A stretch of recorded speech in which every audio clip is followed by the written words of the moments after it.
Bonjour YouTube, ça va? Quoi de beau en ce moment? Quoi de beau pour les fans de Doctor Who? Puisqu'en ce moment, là, cette année, depuis deux semaines, là, on fête waouh, oui, les 60 ans de Doctor Who, de la série. Et pour les 60 ans, on nous offre des petits épisodes spéciaux. Ils les appellent les épisodes voilà, spécial 1, spécial 2 et spécial 3.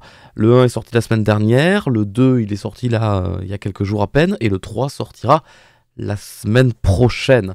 Et la particularité de ces épisodes, bon, si vous le saviez pas, bravo, parce que vous avez réussi à esquiver les spoils. Si vous le saviez pas, c'est aussi peut-être parce que vous vous en fichez de Doctor Who, et logiquement, vous ne devriez pas être en train de m'écouter. Mais si vous m'écoutez, c'est excellent, c'est une très bonne chose, parce que je vais réussir à vous donner envie, évidemment, de regarder la série.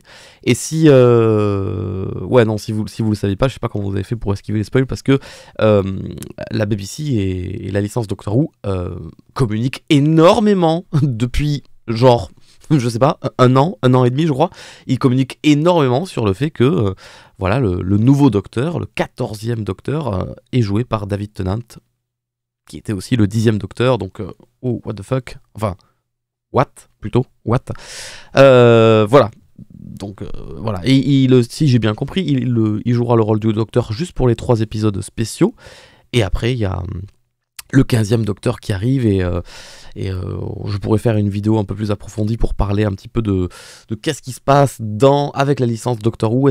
Parce que tu vois, maintenant c'est diffusé sur Disney+, est-ce qu'on part sur un espèce de nouveau reboot avec un nouveau docteur? On n'oublie pas ce qui a été fait avant, mais genre, il faut rattraper un peu les chutes d'audience qu'il y a depuis les dernières saisons. Il y en a eu un petit peu avec Capaldi, on a eu beaucoup de chutes avec, comment elle s'appelle?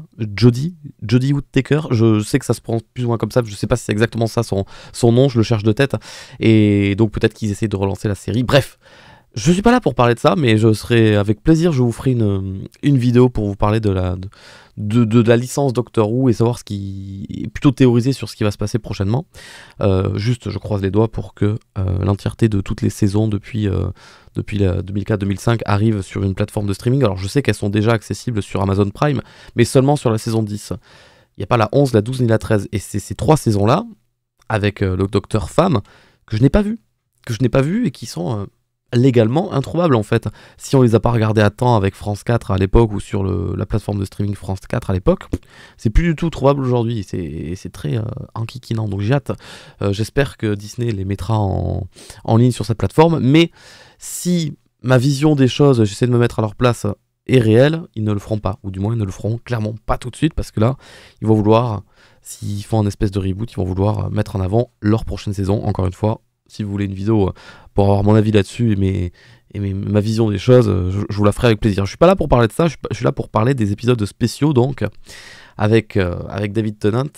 Il y a un épisode qui est sorti la semaine dernière, et que j'avais hésité à faire une review dessus, non pas parce que Doctor Who c'est de niche et que je me doute que ça parle pas à beaucoup de monde, c'est pas ça, c'est juste que l'épisode en lui-même, j'avais pas grand-chose à dire de plus, mis à part que... moi, en tant que fan de très longue date de Doctor Who, et j'en veux pour preuve que si vous regardez mes premières vidéos sur YouTube, sur la chaîne Farod, qui date d'il y a 10 ans maintenant, voilà, tu vois sur ma petite commode en arrière-plan, alors peut-être pas les toutes premières, mais pendant un long moment, pendant les premières années, il y a un petit TARDIS bleu en arrière-plan, et puis j'ai souvent fait des refs à Doctor Who, je me suis cosplay en Doctor Who pour une vidéo dans laquelle dans un jeu d'horreur il y avait comme des anges pleureurs, des trucs comme ça, tu vois, je montrais mon tournevis Sonic. Donc ouais, je suis un fan de Doctor Who d'assez longue date. J'ai tout suivi à partir de 2004-2005, j'ai pas regardé les vieilles saisons, mais donc forcément ça m'a fait un petit quelque chose au cœur de revoir le 10e docteur qui est le 14e docteur, hein. On sent que c'est le même personnage au fond de lui, mais on sent aussi que dans son écriture, c'est plus trop la même personne. On sent qu'il y a eu d'autres vies entre les deux, et donc il a évolué. Donc en fait, il est la même personne que le 10e docteur, mais il s'est mangé dans la gueule le 11e, le 12e et le 13e. Et ça se sent qu'il a plus de vécu, encore plus, et qu'il s'est assagi. Il est toujours très terre à terre, surtout dans les moments un peu durs, sombres, genre fataliste, tu vois. Et j'aime beaucoup, pour moi ce docteur c'est celui qui le représente le mieux, mais ouais, ça se sent qu'il qu'il a évolué. Et puis en compagnie de Donna aussi, qui avait pas mal marqué la série. Donc voilà. J'ai pas fait de review sur l'épisode 1 parce que juste, à part dire, ça m'a fait trop plaisir de les revoir. Franchement, l'épisode spécial 1, il est très banal si on retire juste le fait que waouh, c'est trop cool de revoir David dans le Tardis et voir Donna et voir ce qu'elle est devenue.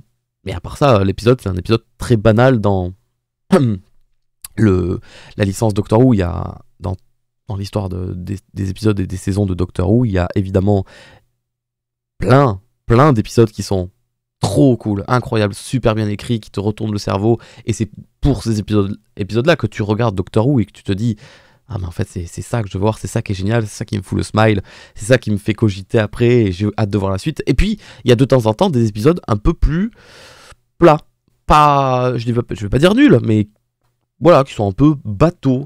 Mais bateau n'est pas un adjectif négatif dans mon propos, d'accord, mais ils sont, voilà, un petit début fin, une petite histoire, voilà, c'était cool à suivre, mais ils ne deviendront pas mémorables, on les aura oubliés. Voilà, les petits épisodes de milieu de saison, comme ça, pour combler un peu. On voulait raconter une histoire sur ce truc précis, on l'a fait, on passe à autre chose. Et bien ce premier épisode, ce spécial, je me suis dit exactement ça. Et je me suis dit, ouf, ouf, c'est avec ça qu'ils veulent relancer la hype de la série, compliqué. Et puis il y a eu le deuxième épisode, donc, celui qui est représenté par l'affiche à droite de votre écran. Et qui lui, par contre, ouf. Eh ben oui, si j'en fais une review, c'est que ça m'a marqué, que j'avais des choses à dire. Et ouais, il était trop bien. Il était trop bien, ça faisait... Alors, je sais pas si j'étais dans un super mood à ce moment-là. Tu vois, on est dimanche, hier j'ai fait une soirée, donc je me suis couché tard, je me suis levé très tard aujourd'hui, c'était vraiment grasse mat, je suis resté en pyjama, les plaids, mes chats, hop, il faisait bon, je me faisais du bon manger, je regardais la télé, en plus j'ai regardé le dernier épisode de One Piece juste avant Doctor Who. Ceux qui ont vu One Piece aujourd'hui, bah, c'était un épisode qui te fout le smile pendant tout l'épisode et j'ai fait que rire, limite j'avais un peu les larmes aux yeux de rire, et puis j'enchaîne avec Doctor Who, donc j'étais dans un super mood, et l'épisode était trop bien. Alors évidemment je vais spoiler mais pas tout de suite, mais je serais obligé d'être amené à spoiler l'épisode lui-même, mais là j'ai ressenti la hype d'un épisode de Doctor Who, d'un bon épisode de Doctor Who. Il va me marquer cet épisode, je pense que je me le remettrai à l'occasion, parce qu'il y avait tout plein d'éléments, d'intrigues que j'aime dans Doctor Who. Évidemment de l'humour, beaucoup d'humour. Il y a eu des moments où j'ai juste appuyé sur la télécommande et j'ai remis 10 secondes en arrière. Si ça, je vais te le dire, je suis désolé, parce que vraiment, ça m'a fait trop rire. J'ai éclaté de rire. C'est pas un truc qui m'arrive souvent d'éclater de rire de manière surprise, tu vois. Le moment où le docteur, il prend des petites tablettes, hop, il les fait passer d'un tiroir à l'autre, et tu vois, c'est un peu gluant et tout. Alors, il les renifle parce que c'est le docteur, on sait pas, il a des connaissances que nous, les humains, on n'a pas. Donc, tu vois, rien qu'en reniflant, il peut savoir des trucs que nous, on comprendrait pas. Et puis, il le lèche, et il fait, ouais, non, c'est bon, ça passe. Et puis, il commence à se sentir mal et tout, il commence à tomber en arrière dans les bras de Donna, et après, il fait, non, je rigole. Et ça m'a buté. Je crois que c'est le truc qui m'a fait le plus rire de l'épisode. Je spoilerai pas plus, mais ça, c'était vraiment, ça m'a... En fait, je l'ai senti arriver, je me suis dit, attends, c'est vraiment ça qui va se passer. Il l'a fait. Ok, c'est bon, parfait. Donc j'ai beaucoup ri. Je me suis posé plein de questions, parce que l'épisode, à chaque fois, il te met en place un petit mystère, et puis la seconde d'après, il y a un autre mystère, et on n'a pas résolu celui d'avant, et puis après un autre mystère, on n'a pas résolu les deux d'avant, et puis un autre mystère, et t'es en mode, oh, ok, ça va avoir de l'importance. Ah, ça, je crois deviner pourquoi le robot là qui a juste derrière, il fait ça, parce que je commence à connaître un peu l'univers de Doctor Who, donc je me dis, s'il fait ça, c'est que ça doit insinuer ça. Et puis autre mystère. Alors, du rire, du mystère, il y avait de la peur. Ah, il y a des moments qui m'ont mis pas bien, les moments dans les couloirs où Donald est toute seule et t'entends... Il y a du noir partout, tu vois rien et tu sais qu'il y a quelqu'un qui arrive, et puis silence, et puis gros bruit, en mode un peu jumpscare. Ça faisait longtemps que j'avais pas eu ça dans un épisode de Doctor Who, ou du moins que je l'avais pas ressenti. Et puis voilà, la peur, le rire, les mystères, et surtout ce que j'adore dans Doctor Who, comment il joue avec la science entre guillemets et les notions de l'univers, et donc le sujet qui est abordé par l'épisode, comment il l'utilise et comment ils essaient de l'expliquer, et nous en tant que public, ben, on y croit, et avec plaisir on y croit même, et c'est super intéressant, et et ça te fait envisager et voir des notions que tu n'aurais même pas cherché à imaginer de toi-même, de ton côté, si on t'en avait pas parlé, parce que tu aurais juste pas pensé. Donc c'est là où le scénario est très très bon, il est très très bien écrit. Je vais devoir passer en partie spoil. Juste avant ça, bon évidemment si vous n'avez pas vu l'épisode et que vous êtes fan de Doctor Who, allez le voir et revenez voir la suite de la critique après. Et si jamais par hasard, par le plus grand des hasards, il y en a un ou une parmi vous qui m'a écouté jusque là et qui n'a jamais vu un seul épisode de Doctor Who de sa vie, déjà merci. Deuxièmement, il faut que tu y ailles. Non, pas que tu t'en ailles, il faut que tu y ailles regarder Doctor Who. Et je pourrais, ce qui est très rare, je pourrais conseiller cet épisode pour une personne qui ne connaît pas du tout Doctor Who et qui voudrait voir un peu à quoi ça ressemble. C'est pas le meilleur à conseiller en premier, certes, il y en a des meilleurs, je te les cite.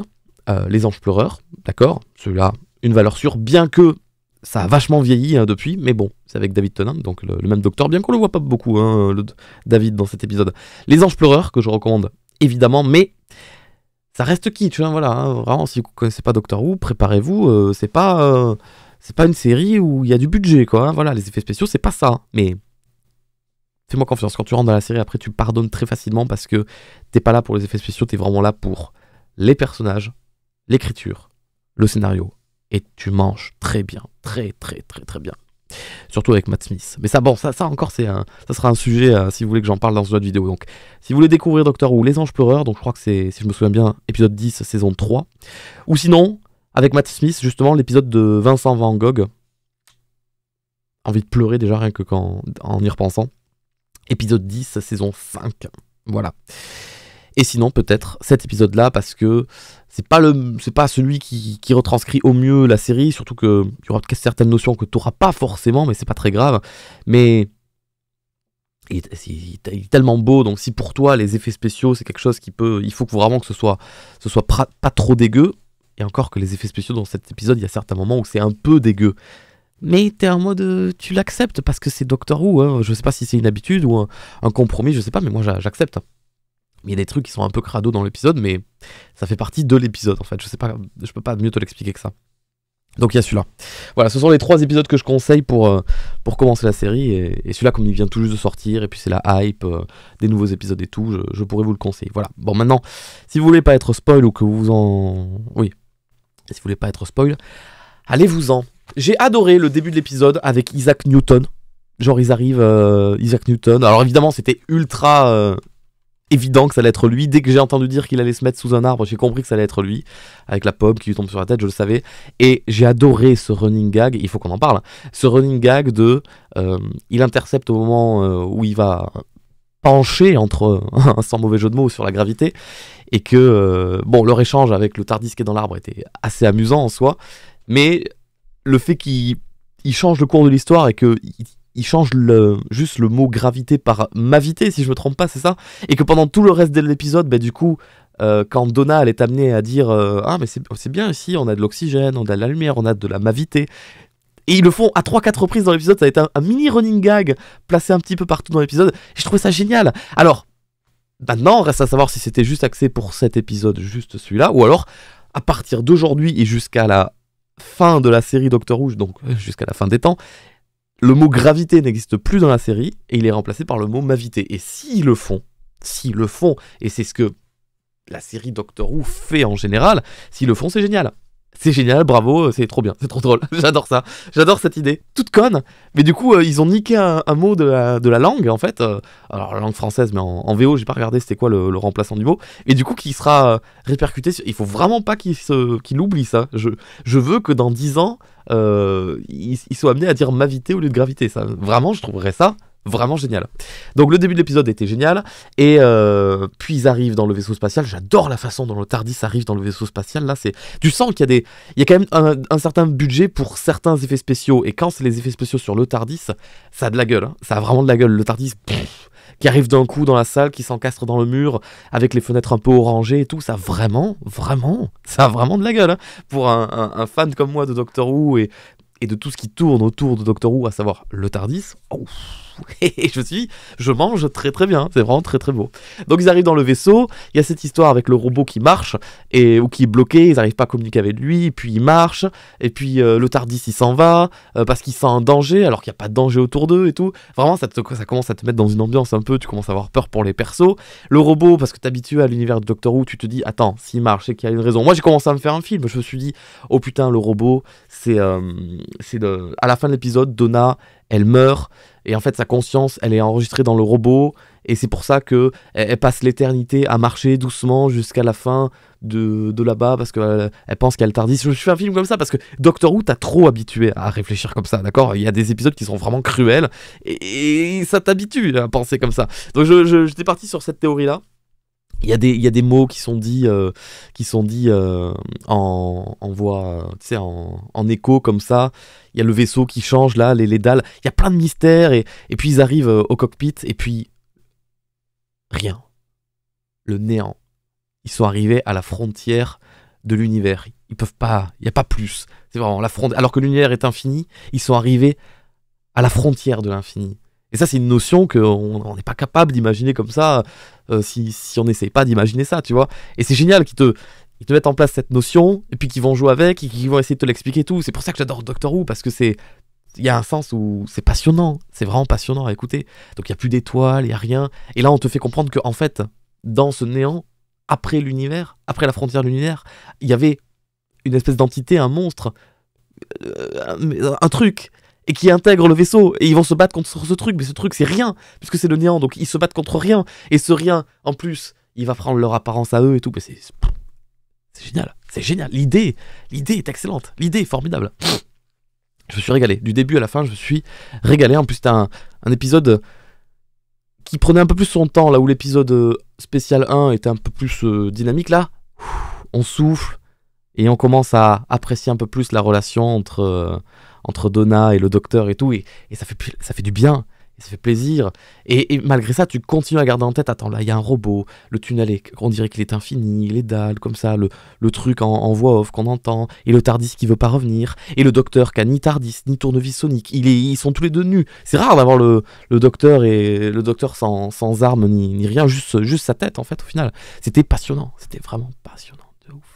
Donc le néant arrive dans le vaisseau, donc il les attaque. Alors, moi j'ai grillé direct. Quand Donna elle faisait les trucs du tiroir là, et qu'il y a le docteur qui arrive, je l'ai grillé direct que c'était pas lui. Parce que il était dans une autre salle, il faisait des trucs comme ça, il parlait de loin. Et non, je sais pas pourquoi, je l'ai grillé direct. Je me suis dit, oula, ça c'est pas le docteur. Et on les voit parler, et juste après on voit le docteur dans l'autre salle, et je me suis dit, Donna va arriver, et ce sera pas Donna. Et Donna est arrivée, et là je me suis dit, waouh. Ok, alors qu'est-ce qui va se passer? C'est quoi ces trucs? Pourquoi il les réplique, tout ça? Qu'est-ce que c'est? Et là où je disais qu'il y avait des effets spéciaux un peu... tu sais pas trop quoi en penser, c'est voilà, quand ils se transforment, ces trucs-là du néant, quand ils essaient de prendre leur apparence, mais que... Alors au début, quand ils ont des grandes mains comme ça, j'ai trouvé ça assez bien fait en vérité, hein. C'était un peu en mode... C'était dérangeant, tu vois. Mais quand ils se font courser, tu sais, qu'ils sont dans la voiture et qu'ils sont immenses et tout, ils ont les yeux difformés et tout, eh ben, c'était dérangeant. Et je ne saurais pas dire si c'était bien fait ou mal fait, par contre, vraiment, j'en suis incapable, mais c'était dérangeant. Et je crois que c'est exactement ce que l'épisode voulait nous faire ressentir. Non, c'était très fort, très, très fort. Après, ils se sont séparés dans les canalisations du vaisseau. Puis c'était... Non, ça faisait peur. Et puis après, ces jeux pour pouvoir se retrouver, quand ils se retrouvent à 4... C'est qu'il est imposteur, c'est qu'il est vrai, ça faisait vraiment partie de Among Us. Hein. Ils sortent de ventilation, ils sortent vraiment de ventilation, ils se retrouvent au milieu, ils se posent des questions pour savoir qui est le vrai, qui est le faux, et après ils repartent, et puis ils se retrouvent. C'était une partie de Among Us hein, qu'on a suivi là, dans cet épisode de Doctor Who. Non, vraiment, c'était génial. C'était génial. Et puis alors, l'épisode continue, il se passe plein de trucs, et puis là, on en arrive à la résolution comme quoi, en fait, le vaisseau, ce qu'on entend depuis le début, c'est un compte à rebours pour une bombe qui va exploser le vaisseau. Le Tardis les a amenés à ce moment-là. Il s'est barré le Tardis parce qu'il avait peur de la situation, du coup. Et le vaisseau explose. Et ce qui se passe à la fin, waouh, que le docteur fait le choix entre les deux Donna, parce qu'il n'arrive pas à savoir laquelle c'est, qu'il en prend une et que c'était pas la bonne, et qu'il s'en va.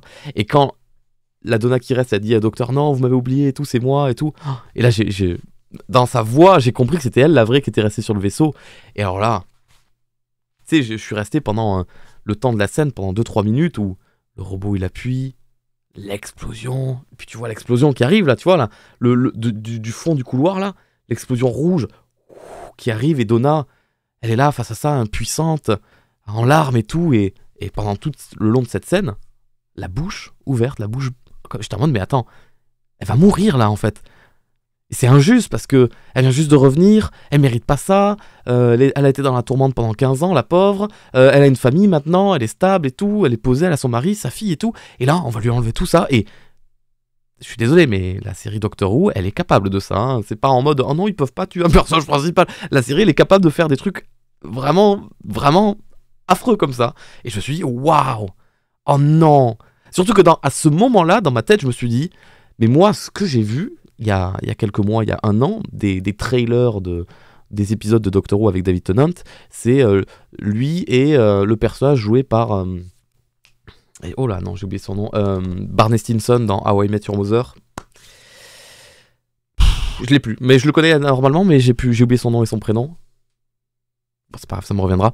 Et du coup, dans ces bandes-annonces-là, j'ai pas trop vu Donna, en fait, à ces moments-là. Et je me suis dit, en fait, Donna... elle rentre chez elle, et quand j'ai vu cette scène, je me suis dit, ah mais non, en fait, Donna, elle meurt, oh mon dieu, elle va mourir, c'est horrible.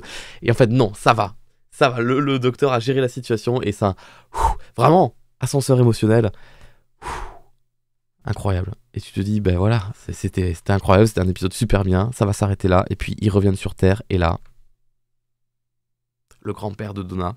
Franchement, je savais pas si on allait le revoir, je m'étais pas trop renseigné, donc je savais pas si l'acteur il était encore en vie ou pas, parce que à l'époque de quand David était le 10e docteur, il était déjà très vieux je trouve, et là il est arrivé et tout, et ça m'a fait bizarre, ça m'a fait vraiment trop bizarre de le voir, bizarre en mode, je me suis dit ça serait trop beau qu'il soit là, et paf, il était là, et vraiment, leur retrouvaille, il a les mêmes expressions de quand il est triste et tout, tu vois, vous connaissez tous ce gif de lui comme ça.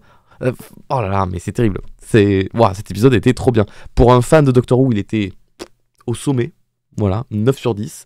Et je pense que pour quelqu'un qui connaît pas du tout la série, je pense que ça peut être sympa. Et puis en plus, j'ai parlé de certains effets spéciaux qui étaient pas très jolis, mais il y en a d'autres qui étaient super beaux. Comme je t'ai dit, alors tout ce qu'il y avait le TARDIS, c'est magnifique. Mais même quand tu regardes un peu les images vues de l'extérieur, quand on voit le vaisseau dans l'espace et tout, putain, c'est beau, ça a de la gueule en vrai.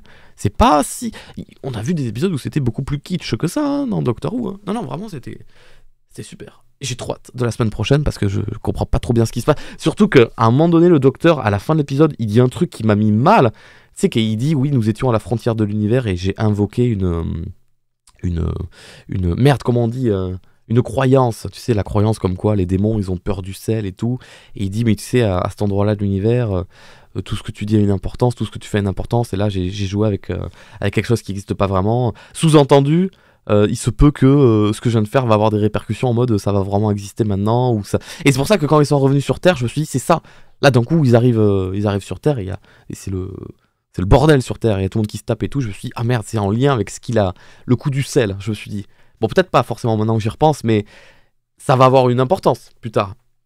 Ils ont pas dit ça par hasard, c'est que ça va avoir une importance. Et je me suis dit, ils jouent avec des notions qui n'existent pas dans notre vrai monde, mais qui sont complètement crédibles. Voilà, à la fin de l'univers, le néant, et là-bas, c'est... Voilà, si jamais tu dis un truc qui n'est pas vrai, mais que tu y crois assez fort, ça peut se répercuter dans notre réalité et devenir vrai. Ah ouais, non mais ça, alors ça ouvre des portes de fou, évidemment, mais c'est génial. C'est génial. En termes d'écriture, c'est génial. Et tout ce que ça peut insinuancer je suis pas sûr, pour la suite, c'est formidable. Voilà, donc je vous incite à aller le voir si vous l'avez pas vu, et à me donner votre avis en commentaire. Est-ce qu'il y a des fans de Doctor Who ici qui m'écoutent? Oui, non, dites-moi-le, parce que j'ai quand même l'impression que ça reste une série assez de niche, même si j'essaye toujours de faire le maximum de publicité pour cette série, parce que je l'adore vraiment. J'ai l'impression que c'est de niche, mais s'il y a des fans... manifestez-vous s'il vous plaît, j'ai besoin d'en parler. J'ai besoin qu'on soit plusieurs à vivre le truc. Et 2 secondes, laissez-moi juste 2 petites minutes.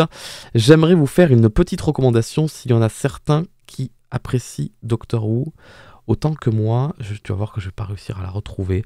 J'ai découvert tout récemment une petite chaîne YouTube qui existe depuis très très longtemps, mais je me renseignais pas trop sur les chaînes YouTube qui créent du contenu sur Doctor Who. Ça s'appelle Pepperpot, espace, pas un espace, tu écris pas espace, c'est genre un espace. Team, Pepperpot Team, j'ai découvert ça récemment. Alors il y a certainement d'autres chaînes YouTube qui parlent de Doctor Who en France, mais celle-là je suis tombé par hasard en cherchant des critiques sur l'épisode précédent, et je me suis tapé plein de leurs vidéos.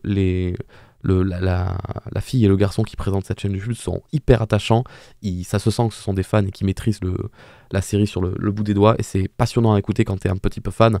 Et je me suis fait la réflexion, c'est depuis un an et quelques, que là où il y a vraiment des licences que j'adore, des séries que j'adore suivre, j'adore compléter cette expérience avec des youtubeurs qui vont décrypter le truc derrière. Exemple, à l'époque où je regardais Game of Thrones, j'adorais regarder Captain Popcorn qui faisait les reviews. Maintenant que je suis à fond dans One Piece, que ce soit les chapitres en manga ou les épisodes de l'animé, j'adore regarder des chaînes YouTube comme le Mont Corvo ou Goji ou Spatule Bro qui font des reviews. Ça me passionne d'écouter l'avis d'autres personnes qui vont peut-être m'amener des infos en plus que j'avais pas vu, que j'avais pas forcément compris, que je me rappelais pas, et des fois avoir l'avis de personnes qui n'est pas le mien au final, tu vois. Ils vont penser un truc et moi je me suis pas dit ça en le voyant. Je me suis dit ça c'est nul, eux ils vont trouver ça bien, ou à l'inverse je trouve un truc trop bien et eux ils sont passés à côté, ils ont pas capté, tu vois. Et ben du coup avec Doctor Who je pense me faire exactement la même chose avec cette chaîne Pepperpot Team, je vous la recommande chaudement. Il y a sûrement d'autres chaînes qui sont bien, et d'ailleurs si c'est le cas, si vous en connaissez des chaînes françaises consacrées à Doctor Who, donnez-moi-les avec plaisir, j'irai regarder et certainement m'abonner. Voilà, je vais m'arrêter là, je vous fais des bisous, parce qu'en fait il est 20h03 et j'aurais déjà dû commencer mon stream depuis presque 4 minutes. À bientôt tout le monde, au revoir.